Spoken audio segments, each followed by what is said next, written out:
When the soul wishes to experience something, she throws an image of the experience out before her and enters into her own image.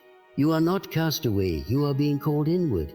The universe has not rejected you, it has summoned you to a deeper place, one that the noise and busyness of ordinary life could never take you. In the silence of isolation, you are entering the sacred space where transformation begins. What you now feel as emptiness is actually a womb of becoming, a symbolic desert where the false layers of identity are burned away by the fire of truth. Isolation, though often feared and misunderstood, holds a central place in the psychological process of transformation. It is not simply a period of loneliness or exile, but a profound initiation into the inner life of the individual. In the ordinary state of consciousness, one is bound to the external world, relationships, responsibilities, roles, and identities that form the scaffolding of everyday existence. Yet there are moments when life removes us from these familiar structures, often through sudden change, loss, or an internal sense of alienation. When this happens, one stands at the threshold of a deeper process. What appears to be a period of suffering or abandonment is, in truth, the psyche's summons toward integration and self-realization. This process is not arbitrary. The psyche knows what it needs, even when the conscious mind does not. Isolation becomes a crucible in which the superficial layers of identity begin to dissolve. No longer defined by external roles or expectations, the individual begins to encounter the raw material of the inner world. Feelings that have long been ignored, thoughts that have been repressed, and dreams that were once forgotten begin to surface. The noise of the outer world subsides, and in its place emerges the quiet, often unsettling voice of the unconscious. In many traditional cultures, rites of passage involve a deliberate withdrawal from the community. The initiate is taken away from the tribe into the forest, the desert, or the cave. These symbolic landscapes mirror the inner terrain of isolation. They represent places outside of time, outside of social order, where transformation can occur without interruption.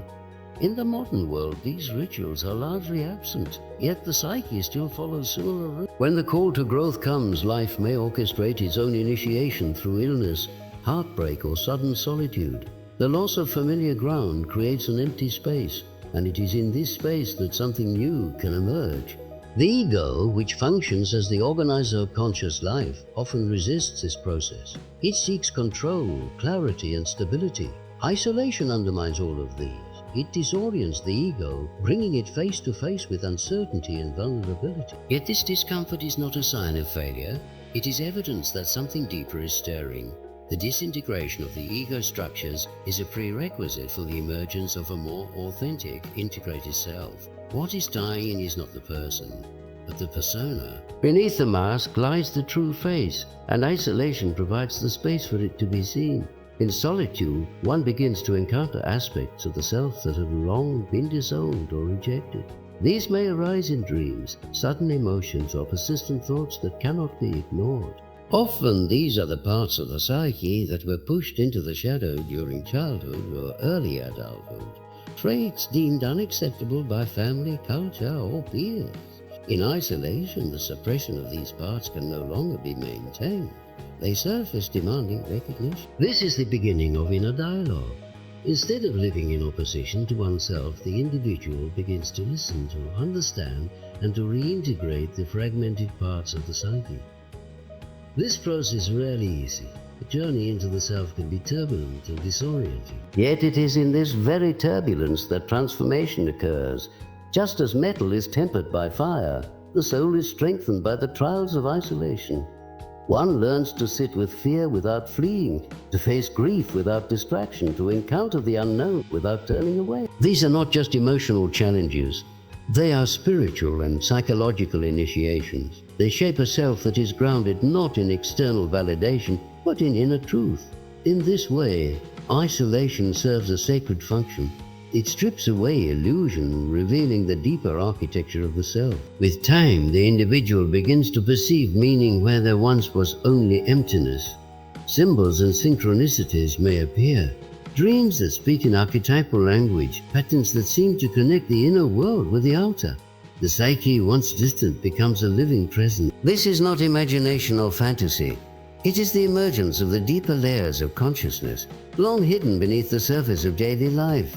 One of the most profound realizations that arises in isolation is that the self is not alone, even in solitude. The unconscious is alive, responsive, and intelligent to individuation and affect.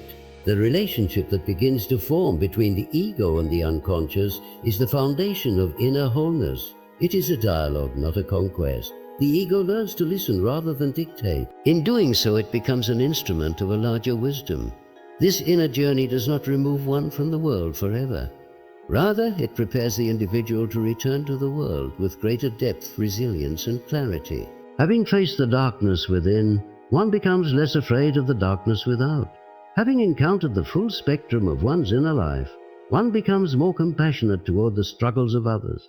Isolation, then, is not a retreat from life, but a descent into its essence. It is a movement inward so that one may emerge renewed.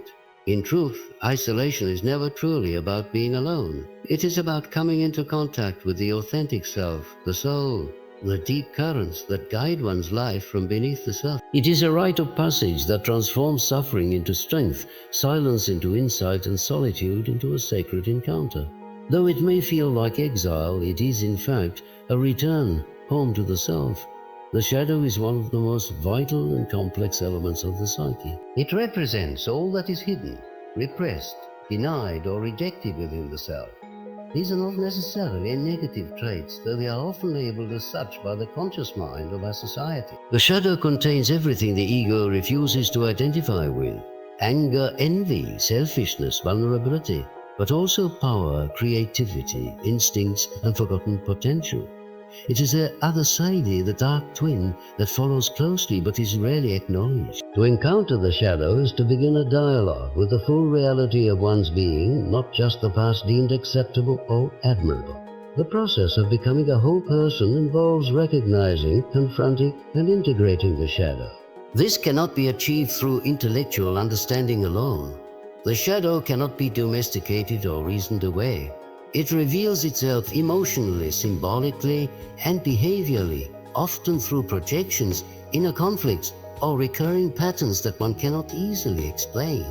What we refuse to see in ourselves, we often attribute to others. This is the essence of projection, the tendency to see in another what one denies in the self. A person who is unaware of their own aggression, for instance, may perceive the world as hostile. A person who disowns their own need for attention may resent those who seek recognition. In this way, the shadow governs from the background, shaping experience and behavior in subtle but powerful ways. Isolation creates the conditions in which the shadow becomes visible. Without the distractions and defenses of ordinary life, the contents of the unconscious begin to emerge. Dreams may take on a more intense or symbolic quality. Emotional responses may become unpredictable or overwhelming.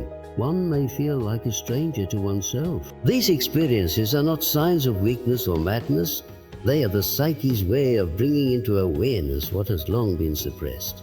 The shadow does not come to destroy, but to balance. It compensates for the one-sidedness of the conscious personality. If someone has built an identity around being kind and selfless, the shadow may contain selfishness, rage, or a desire for control. These traits are not evil in themselves. They are simply unlived aspects of the self. When denied, they seek expression in distorted or unconscious ways. When integrated, they become sources of energy, strength, and authenticity. To face the shadow requires courage. It means confronting parts of the self that challenge the ego's self-image. It means accepting that one is not purely good, not always right, not entirely in control. This can be painful and humbling, but it is also liberating. The more one accepts the shadow, the less power it has to act out destructively. Awareness brings choice. What was once unconscious becomes something one can work with, shape, and understand. This is not about becoming perfect. It is about becoming whole. But the shadow is not only personal, but also collective.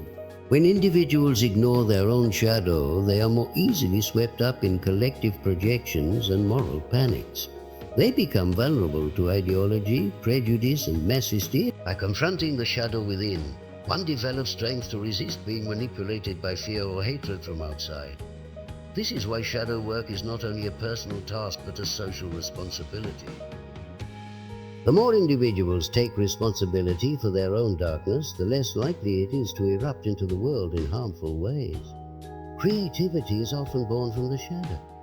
Many artists, writers, and thinkers have drawn upon the depths of their inner world to create works of beauty, depth, and truth. The shadow contains the parts of the psyche that have been silenced, the wild, the instinctual, the intuitive.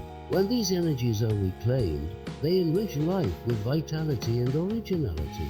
A person who has integrated their shadow is often more spontaneous, humorous, and alive. They no longer fear their own depths, and this freedom allows them to express themselves more fully.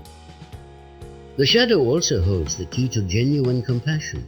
When one has faced their own capacity for weakness, cruelty, or despair, one becomes less judgmental toward others.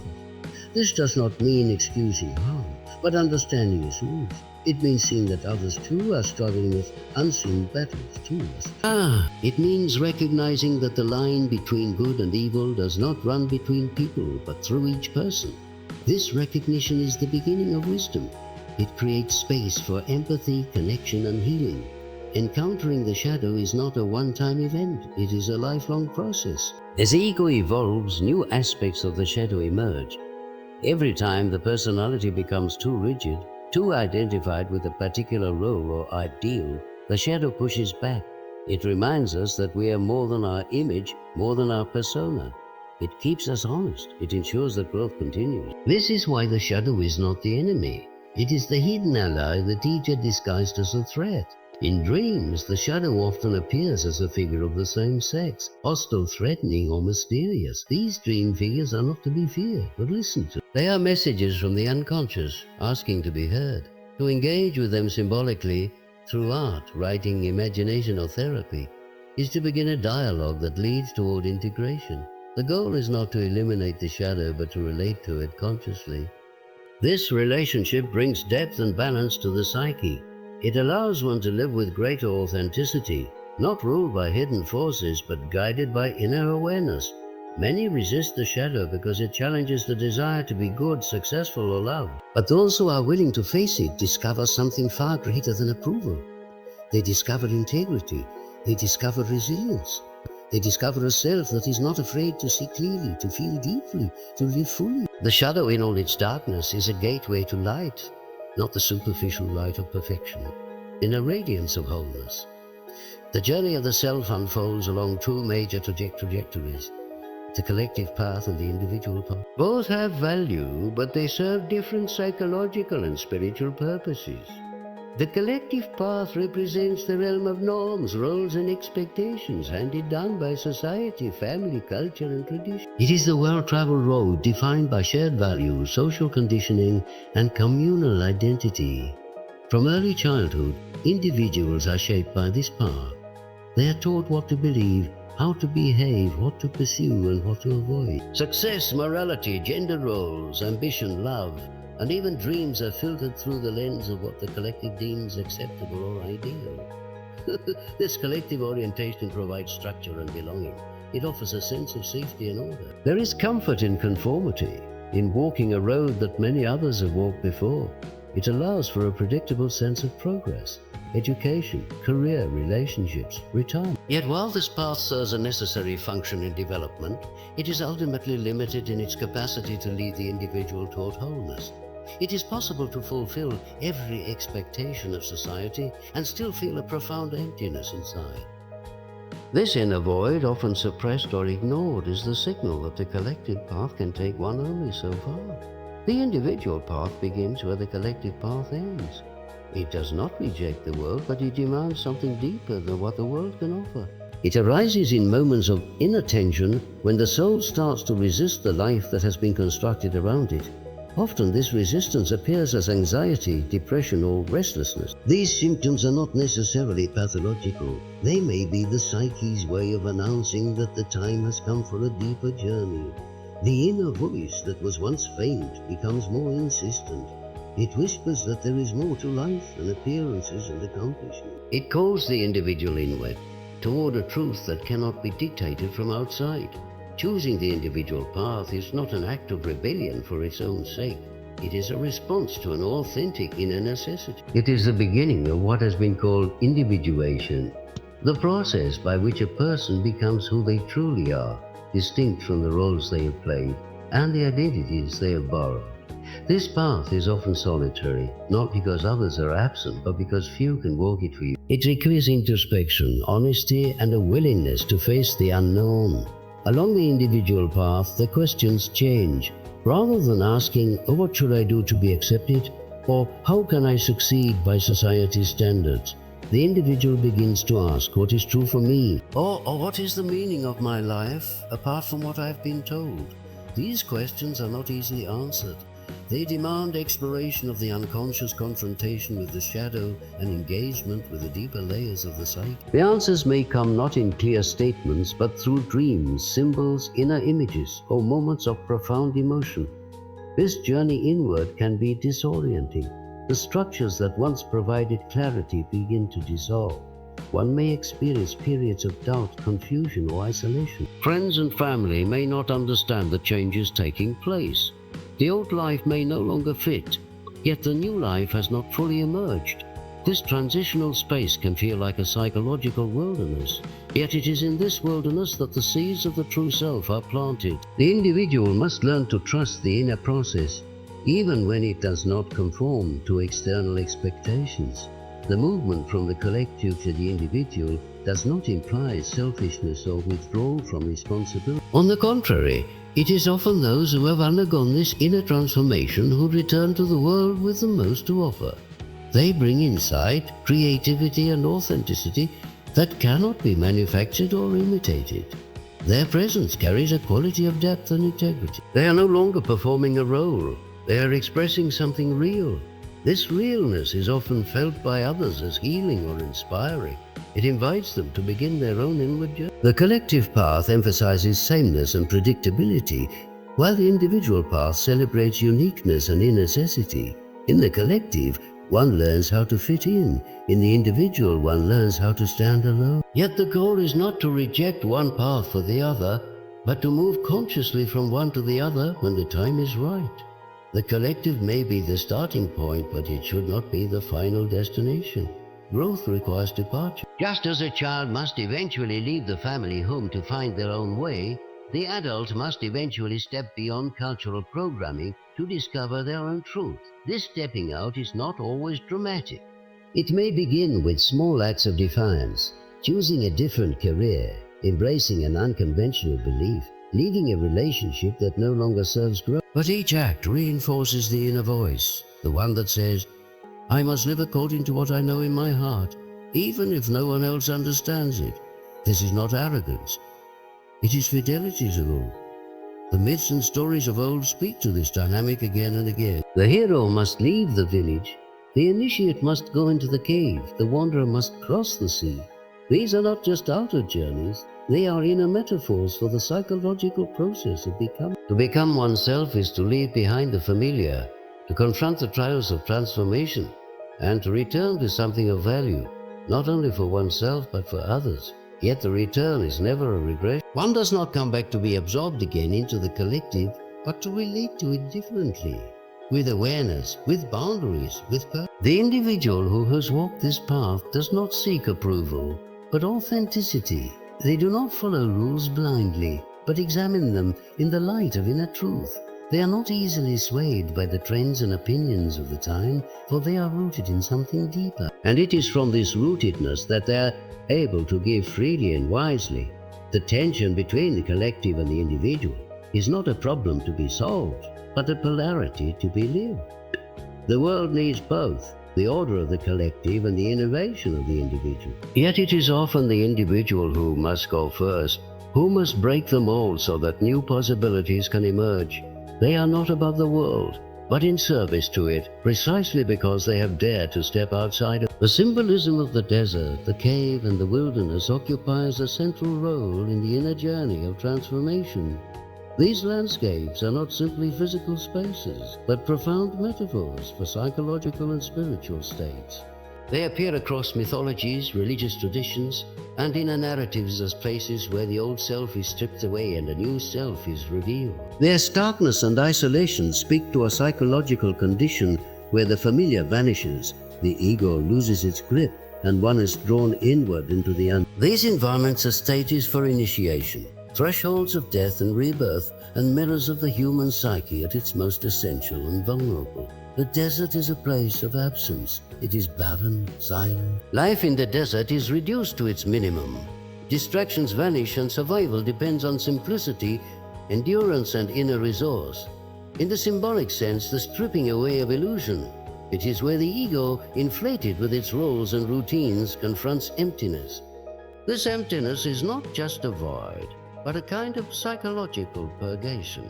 The soul enters the desert when it is no longer sustained by external validation, when the comfort society no longer nourish, and when the inner thirst for meaning becomes undeniable. Many sacred figures, prophets, sages, mystics, go into the desert not to escape the world, but to encounter what lies beneath the surface of it. It is a place of testing where inner voices grow louder, temptations become more vivid, and clarity arises only after one has faced the inner drought. The desert does not offer easy answers. It demands inner listening and radical honesty. It is in this condition of silence and solitude that the soul becomes attuned to a deeper rhythm, one not dictated by the noise of the world, but by the whisper of the eternal. The cave, on the other hand, draws the symbolism inward even further. While the desert is expansive and exposed, the cave is dark, enclosed, and hidden. It is a womb-like space where light is absent and orientation is lost. To enter the cave is to descend into the unconscious, into the depths of the psyche where repressed memories, fears, and forgotten truths reside. The cave is often feared because it represents the unknown. Myths and dreams frequently portray the cave as the dwelling place of monsters, spirits, or the shadow self. These images are not merely fantastical, they reflect the real experience of confronting inner dark. Yet, as in so many stories, the treasure is guarded by the dragon, the wisdom is hidden behind the fear, and the truth lies in the very place the ego refuses to go. The journey into the cave symbolizes the process of inner confrontation. One must leave behind the light of certainty, descend into confusion, and face whatever has been buried or disowned. It is in this symbolic cave that the individual undergoes psychological death. The old identity dissolves. The persona, once held tightly, begins to crumble. This process is often accompanied by feelings of despair or meaninglessness, yet it is also the precondition for In the cave, the individual is initiated into deeper dimensions of the self. The darkness is not merely the absence of light. Those who emerge from the cave are not the same as those who enter. They return with insight, humility, and a sense of direction. The wilderness as a symbol combines the vastness of the desert and the unpredictability of nature. It is uncharted terrain, a place outside the boundaries of civilization. It is not barren like the desert, but chaotic, teeming with unknown forces. To be cast into the wilderness is to be removed from the safety and order of society. It is to be confronted with raw instinct, primal emotion, and the unmediated presence of life.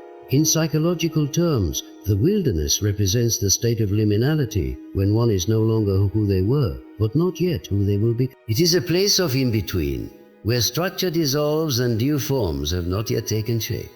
The wilderness tests one's ability to navigate without maps. It asks for intuition, flexibility, and trust in the process. Like the archetypal hero exiled from their homeland, the individual must learn to survive on new terms. In the wilderness, there are no clear signs, no paths forged by others. The individual must become their own guide, relying on inner vision rather than outer authority. Yet the wilderness is not hostile in itself. It is alive with mystery, filled with lessons, and open to those who approach it with humility. The challenges of the wilderness, encountering the shadow, accepting vulnerability, learning to let go, are the very tools that prepare one for transformation. In dreams and visions, these landscapes often appear when the psyche is undergoing major transition. They mark the initiation into a deeper level of awareness. One does not enter the desert, the cave, or the wilderness lightly. They come as summonses from unconscious, invitations to begin a new chapter of being. These symbols emerge when the ego can no longer sustain the old narrative, when the soul begins to demand its own voice. The landscapes do not provide comfort, but truth. They ask for surrender, not control. And in that surrender, the deepest alchemy takes place. Each of these symbolic places, desert, cave, wilderness, represents a different dimension of the inner path. They are not to be avoided but embraced. They teach that growth often requires discomfort, that truth is rarely found in safety, and that the self is not discovered in the light of day, but in the depths of night. They reveal that solitude, silence, surrender are not signs of weakness but gateways to strength. They remind us that transformation is a process of descent before ascent, of emptying before fulfillment.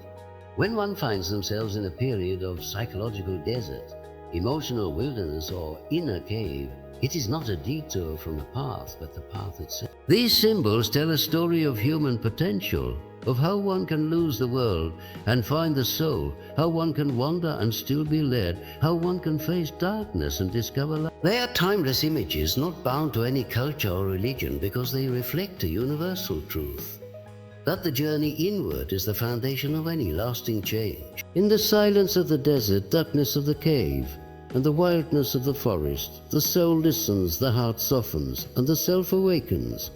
Synchronicity is the experience of two or more events that are meaningfully related, though they lack any direct causal connection. These moments seem to break the linear, mechanical understanding of reality and introduce a deeper, symbolic layer of meaning to life. It may be the sudden appearance of a person one was just thinking about, or a symbol appearing in a dream that later manifests in waking life with striking relevance. Though these occurrences can be easily dismissed as coincidence, those who pay close attention often find they come with a distinct psychological charge, a feeling that something beyond the ordinary is at work. The idea of synchronicity arises from the need to understand how the inner world of thought, emotion, and symbol can intersect with the external world of events. It challenges the strict dichotomy between mind and matter, suggesting that the psyche is not isolated from the world, but somehow deeply embedded within it.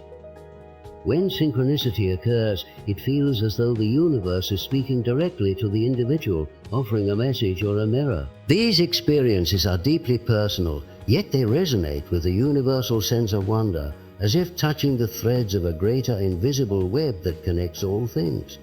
The psyche, especially the unconscious, is always seeking meaning. It organizes experience symbolically, not logically.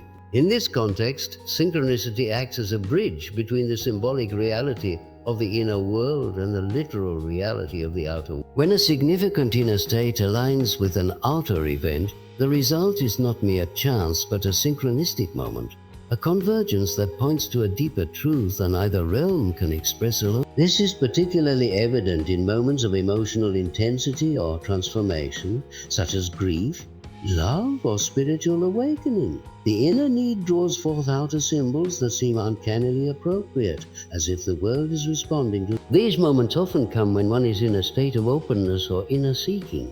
They cannot be manufactured or predicted. They arise spontaneously, often when least expected, yet they carry a profound sense of relevance. A line in a book may answer an unspoken question. A stranger's words may echo a private fear or hope. A recurring number, symbol, or animal may take on an uncanny significance. These patterns are not just curiosities. They evoke a sense of order behind the apparent chaos of life. They suggest that reality is not random but layered with meaning, waiting to be perceived by those who are attuned. Synchronicity is not about superstition or magical thinking. It does not imply that every coincidence is meaningful or that every sign is a message. Rather, it invites a deeper way of seeing, one that recognizes the subjective and symbolic dimension of reality. This way of seeing is not concerned with control or prediction, but with insight and integration. It asks the individual to become a participant in the unfolding of meaning, not merely a passive observer of events. It engages the imagination, the intuition, and the heart. One of the essential qualities of synchronicity is the feeling of numinosity. The sense that the event is charged with spiritual or archetypal. It touches something ancient and profound within the psyche, awakening the recognition that life is not a mechanical sequence of cause and effect, but a dynamic interplay of symbols, patterns, and potentials. This recognition can be life-changing. It can affirm a decision, deepen a question, or reveal a hidden aspect of the self. It can shift the axis of one's life from fate to meaning. At the heart of synchronicity is the archetype, a universal pattern or image that emerges from the collective unconscious. Archetypes are not consciously created. They arise from the depths of the psyche and shape experience from within. They appear in myths, dreams, stories, and symbols. When an archetype is activated in the unconscious, it often coincides with events in the outer world that reflect this. For example, someone undergoing a psychological transformation might encounter images of death and rebirth, both in dreams and in daily life. The archetype of the hero, the mother, the trickster, or the shadow may come to life through synchronicities that seem to guide the individual toward integration. Synchronicity often appears during times of crisis or transition, moments when the old structures of life are breaking down and new ones have not yet formed. These liminal periods are especially fertile for symbolic perception. The conscious mind is no longer certain, the unconscious becomes more active, and the boundary between inner and outer begins to blur. In such states, synchronicities serve as signposts, guiding the individual through the unknown. They may not offer answers, but they affirm that the journey is real and that meaning can still be found even in disorientation. This symbolic dimension of life is largely ignored by modern, rational consciousness. It is uncomfortable with ambiguity, with non-causal relationships, with mysteries that cannot be explained. Yet the symbolic is the language of the soul. It speaks through dreams, myths, metaphors, and synchronicity. To live without it is to become spiritually impoverished, cut off from the deeper currents of one's being. Reclaiming the symbolic means reawakening to the possibility that life is meaningful at every level, not just in terms of achievement or utility, but in the unfolding of the soul's journey. Synchronicity does not replace reason or science. It complements them.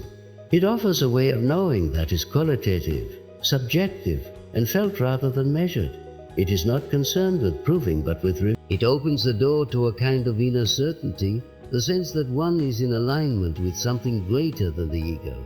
This alignment is not about external success, but about inner coherence. The feeling that one's life, with all its complexity, is held within a meaningful pattern. The psychological function of synchronicity is to awaken consciousness to the presence of the unconscious.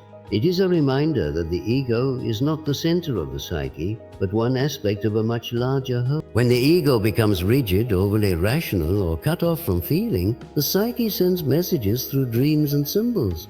Sometimes it sends messages through the world itself. In this way, synchronicity becomes a kind of therapy for the soul, a way of re-establishing dialogue between the conscious and the unconscious, the individual and the cosmos. Those who live in touch with synchronicity, they listen more deeply, watch more attentively, and move more slowly. They recognize that meaning is not imposed on life, but discovered within it. They learn to trust not just the mind, but the heart and the imagination. They learn that the path of truth is not always straight, and that the soul often speaks in riddles, dreams, and signs. In this light, synchronicity is not a superstition to be dismissed, but a mystery to be lived. It points to a universe that is alive, responsive, and deeply interconnected. It suggests that every life is part of a larger pattern, that each person's journey has significance beyond what can be seen. And in moments of synchronicity, that pattern becomes visible, not as a doctrine or a theory, but as an experience of meaning so real that it transcends explanation.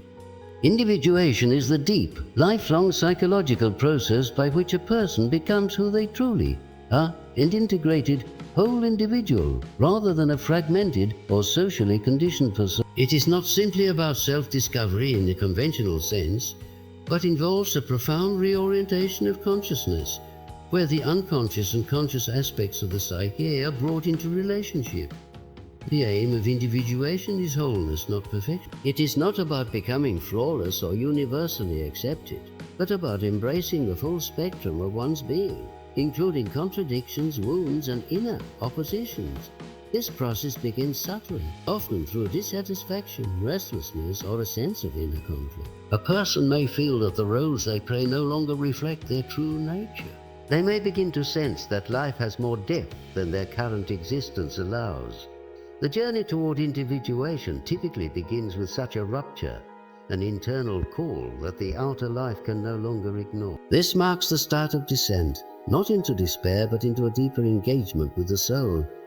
At the heart of individuation lies the confrontation with the unconscious. The unconscious is not merely a repository of repressed thoughts or forgotten memories. It is a living, dynamic field that contains the unknown parts of the self. These include archetypes, symbols, instincts, and potentials that have yet to be integrated into consciousness. Dreams, active imagination, and deep introspection become vehicles for entering into dialogue with this hidden realm. Through these encounters, the individual comes to know aspects of themselves that were previously disowned, feared, or unknown. One of the first major confrontations in this journey is with the persona, the social mask adopted to navigate the external world. The persona is necessary. It allows for participation in society and the formation shifts. But if mistaken for the whole self, it becomes a barrier to growth. Individuation requires peeling away the persona, recognizing its artificiality, and seeing what lies beneath. This can be unsettling, as it often involves disillusionment with long-held images of the self. Yet this stripping away is essential, for it creates space for the emergence of the authentic individual. Another vital aspect is the integration of the shadow. The shadow contains all the traits, impulses, and ego has rejected. Or it often appears in dreams or projections onto others, and it carries both creative and destructive energy. The shadow is not evil. It is simply unconscious.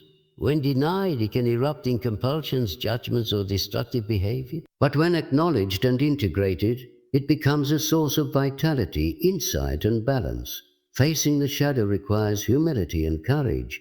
It demands that one relinquish moral superiority and accept that darkness is not only in others, but also within oneself. As the individual continues on this path, other inner figures may emerge, the anima or animus, the inner feminine or masculine counterpart. These figures represent the qualities neglected by one's conscious identity and carry the key to further psychological integration. Engaging with these figures deepens the relationship with the unconscious and brings new dimensions of feeling, creativity, and wisdom into awareness. The integration of these energies fosters a more balanced and nuanced self. Central to individuation is the concept of the self, not the ego, but the totality of the psyche, both conscious and unconscious. The self is both the center and the circumference, the guiding force behind individuation. It is experienced as an inner presence, a sense of meaning or a source of direction that transcends the ego's narrow goals. The self reveals itself gradually, often through symbols, synchronicities, or powerful inner experience. It draws the individual toward wholeness not through coercion, but through attraction, inspiration, and necessity. Wholeness does not mean a conflict-free existence. On the contrary, it involves holding the tension of opposites, light and dark, masculine and feminine, personal and collective, without forcing premature resolution. This tension generates the psychological energy needed for transformation. It is through this dialectic process that a deeper synthesis emerges, one that transcends polarities without erasing their distinctions. The individual becomes capable of living in complexity, ambiguity, and authenticity.